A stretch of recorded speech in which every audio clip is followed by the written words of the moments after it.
18-vuotias voimistelija.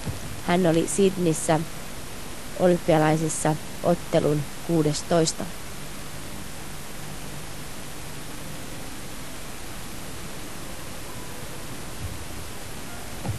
Sieltä flick-flakoo kierteellä ja jatkaa suoraan flikki piiska. Pieni tauko sinne tuli väliin, noita liikkeitä ei saatu kaikkia kolmea yhteen. Siinä on aika tarkka mitoitus tuossa viimeisessä. Kyllä aika päähän hän tuli sinne puomille. Ja ups, vähän kolahti, mutta muuten oli upeasti suoritettu. Siinä nähtiin myös tuo Shushunova koko kierteellä. Venäläisen voimistelijan Jelena Shushunovan mukaan nimetty liike. Ja eteen perhonen ja siitä puoli voltti. Yhden käden flick-flack, mutta näitä taukoja tulee.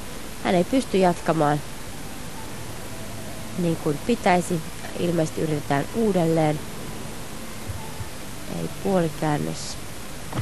Mikä siinä oli tuo Onodi, unkarilaisen Onodin mukaan liike.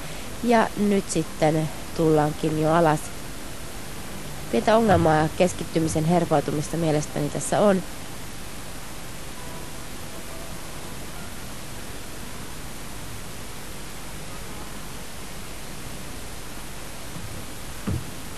Ja taittain 2 voltti, se on tyyli.